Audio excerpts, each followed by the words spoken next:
historia y la evolución de la contabilidad en nuestro país. Y entonces vamos a arrancar por allá por el año 1819, donde se dieron las grandes conquistas. Los países que eran potencia en ese momento eran España, que había encontrado pues supuestamente las Indias, porque está recordando un poquito de historia, ellos pensaban que habían llegado a la India, que era un país pues supremamente poblado y donde había mucha riqueza, muchos recursos naturales para explotar, pero en realidad ellos no llegaron al país de la India, sino que llegaron a América. Entonces era España y Portugal, que eran los países ricos de su época. Inclusive hay un estudio de por qué esos España y Portugal, que eran los países ricos en ese momento con todo el oro que nos saquearon a nosotros, hoy en día son unos, es decir, en Europa son como los países pobres. Es decir, de que el saqueo como que no es un buen camino para generar riqueza. Entonces, en ese primer viaje de Colón, si ustedes recuerdan, ¿quién fue que financió los viajes, el primer viaje de Colón? La reina. La reina. ¿Cierto? La reina. Ella tuvo que empeñar sus joyas. Y pues, mi abuela siempre me dio un consejo: nada es gratis. Cuando usted le digan que algo es gratis, corra, huya, porque lo van a tumbar, nada es gratis. Pues en ese primer viaje de Colón, pues venía un contador representante de la reina Isabel, porque ella había hecho una gran inversión y pues ella esperaba un beneficio de ello.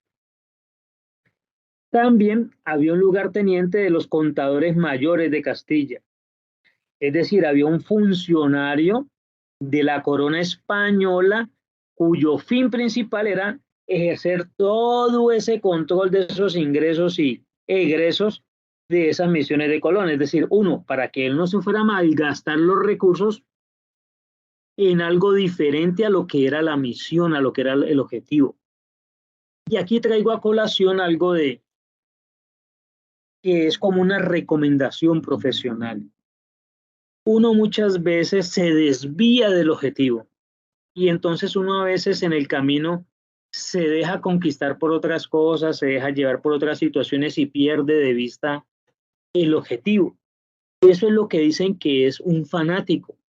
Un fanático es una persona que hace mucho más esfuerzo, pero ya ha perdido de vista el objetivo. Entonces, a nivel de contabilidad, pues eran unos primeros personajes que llegaron a través de Colón a nuestras tierras.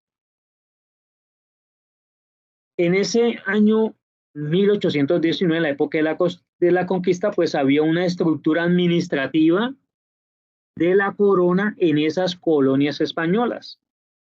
Entonces, a partir de 1511, existían unos tribunales de la Real Audiencia, y esos tribunales lo que hacían era que practicaban unos juicios a la rendición de cuentas de los bienes fiscales o de usos públicos que se le habían encomendado a los líderes.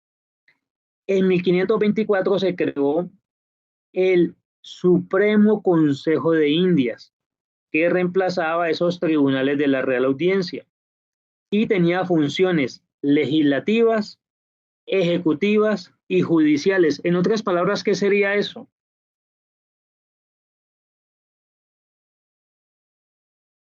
Un estado, un gobierno. No, pero ¿cómo se llama alguien que tiene en su poder, tiene el poder legislativo, el ejecutivo y el judicial? Dictador absolutista. Un dictador, exacto. Era un dictador él. Emite las leyes, juzga y dicta sentencia. Entonces, de eso se trataba el asunto. Y ahora se van a dar cuenta de dónde viene el tema de la corrupción en Colombia. En el año 1604, entonces, se crearon los tribunales de cuentas, que tenían estas son entidades españolas, ¿no? Para hacer todo el proceso del dominio y seguimiento a las propiedades, en teoría, de la corona española. Entonces tenía a su cargo el examen de enjuiciamiento y sanción de los empleados públicos que tuvieran bajo su responsabilidad el manejo de fondos, bienes o servicios del Estado español.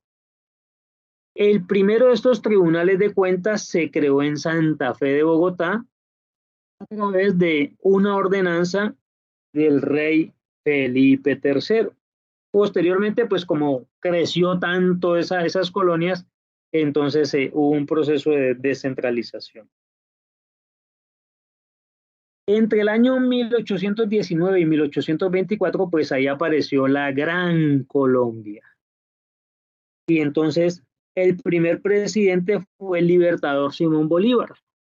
Y este presidente, Simón Bolívar, una vez logran erradicar a los españoles, lo primero que hace es confiscar todos los bienes. Es decir, Simón Bolívar ordenó que todos esos bienes que se le han quitado a los españoles, que fueron confiscados, empezarían a ser parte del patrimonio de la nación. En el año 1824, estaríamos hablando cerca de 5 años después, era tal la corrupción de ese momento que tuvo que sacar la ley de empleados públicos, donde se disponía la pena de muerte para los funcionarios que se apropiaran indebidamente del erario público o malversaran los recursos del Estado. Aquí está el anuncio, pena capital, 1824. En ese decreto, en el artículo primero establece: todo funcionario público quien se le convenciera en juicio sumario de haber malversado o tomado para sí los fondos públicos en 10 pesos, queda sujeto a pena capital. Es decir, la corrupción viene desde 1824, desde que tuvimos el primer presidente. ¿Cómo la ven? Hoy hubieran fusilado a todos los ministros, hubieran fusilado a todos los funcionarios públicos. No, pues más adelante les voy a compartir las 10 recomendaciones del primer ministro de China. ¿Alguno de ustedes o en alguna clase la han visto?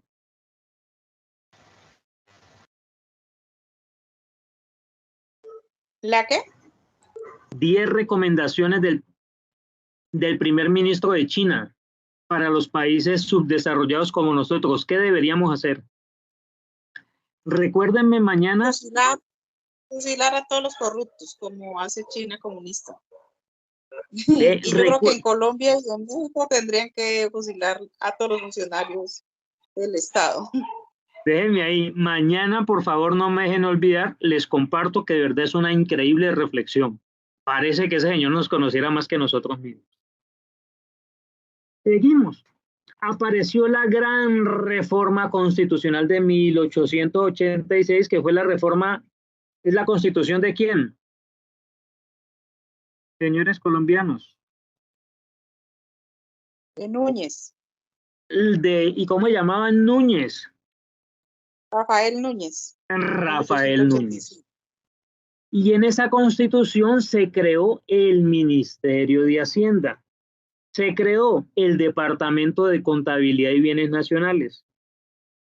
Se creó el Ministerio del Tesoro. Para estas agentes territoriales, por ejemplo, la Contraloría, la Superintendencia y el Banco pues, de la República. No sé si se me entendió bien. O profe, más allá de cómo es, qué hubiera pasado si no hubiera llegado la misión, porque pues los compañeros ya han abarcado bastante de todo, pues de que fue la ruptura de Panamá, de la indemnización para que no estallara otra guerra y demás. Entonces, digamos que lo que buscábamos era qué hubiera pasado si no hubiera llegado a esta misión, qué tanta corrupción más hubiera permeado el país, y las otras entidades, ya que como lo han mencionado los grupos anteriores, la moneda pues se ha mantenido a pesar de todas las crisis financieras que hemos atravesado durante estos ya 100 años, y eso es como lo que nos llegaba, digamos, a colación en esta lectura, profe. Ok. Frente a ese punto, ¿ustedes tienen el concepto de lo que es el benchmarking? Que es que yo me comparo con otros que hacen las cosas mejor. Yo creo que el cambio no hubiera, estaríamos como estamos ahora. ¿Por qué? Los que hayan tenido la oportunidad de trabajar en alguna entidad y de pronto los que tienen más de 30, 35 años, habrán tenido la experiencia que por lo regular nosotros los colombianos, lo que vemos que funciona por allá afuera lo tratamos de implementar aquí, pero no tenemos en cuenta que la cultura de allá donde fue exitoso pues es diferente a la de acá. Entonces somos muy copiones y lo más factible es que si esa misión no hubiese llegado, pues hubiésemos visto unos países que están como mucho mejor y habíamos tratado de copiar esas instituciones. Si ustedes se darán cuenta, en todos los países del mundo hay un banco central. Igual hay una entidad que ejerce las funciones de la Contraloría y hay una institución que hace la supervisión del sistema bancario y financiero. Entonces, digamos de que yo creo que no sería mucha la diferencia, porque la corrupción no depende de las instituciones. La corrupción está es dentro de dentro de la genética de nuestra cultura. Allí es donde está la corrupción, no son las instituciones. La ventaja es que la cultura se puede conductuar, se puede modificar, se puede influir. Porque un colombiano en Estados Unidos no se pasa el semáforo en rojo porque sabe que le cobran, que le llega la multa, que lo sancionan. Allá en Estados Unidos, cuando está viviendo allá, sí acata las normas. Pero cuando se viene pa' Chichombi, aquí sí quiere hacer lo que quiere. Hay una teoría que plantea que por qué los países que están en los polos son los ricos y los países que están en el trópico son los pobres. África, Centro y partecita de Sudamérica. ¿Por qué esos países que están en el trópico, en la zona tórrida, en la parte central del hemisferio, son los pobres? Y los países que están arriba, Estados Unidos, los nórdicos, los europeos, son los ricos. En Sudamérica, los países más estables, Chile. ¿Por qué? Ese será un tema que cuando tengamos una sesión presencial, pues les contaré de qué se trata esa teoría. ¿Algún otro comentario? Bueno, veo que han abarcado, digamos que con lujo de detalle la lectura y yo sé que es un tema que en lo que tiene que ver con economía se toca.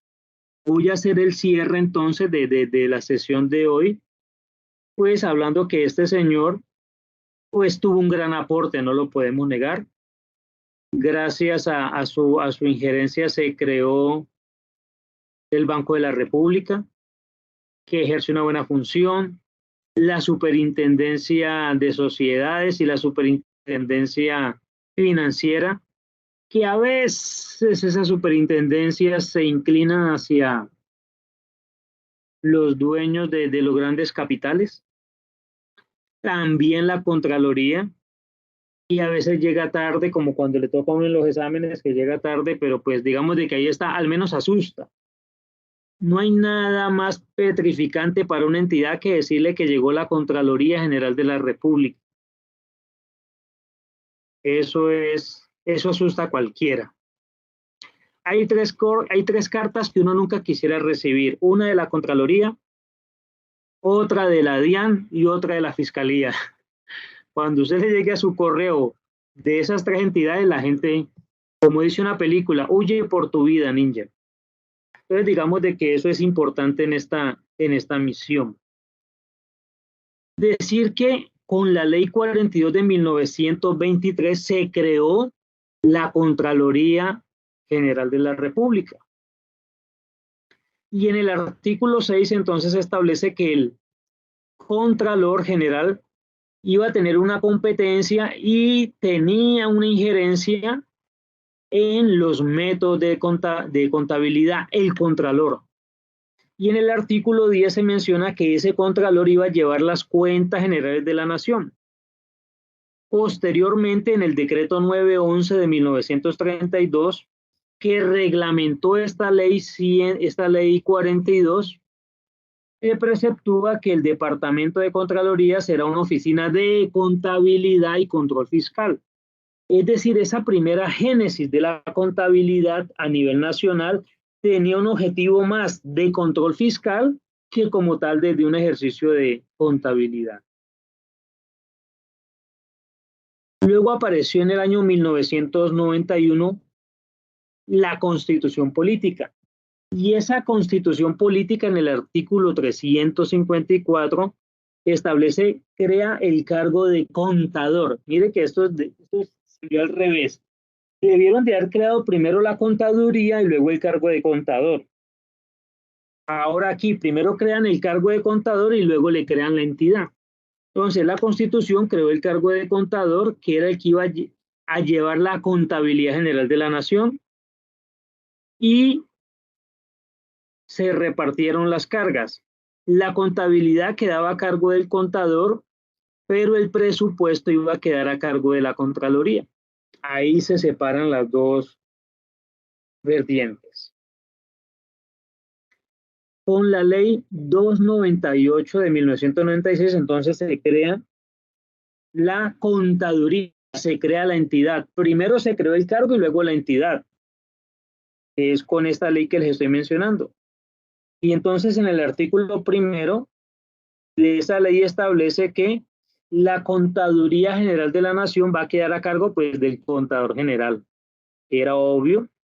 Y entonces esta entidad iba a tener todo lo que tenía que ver en materia de seguimiento, control, vigilancia y regulación en temas de contaduría pública. ¿Preguntas?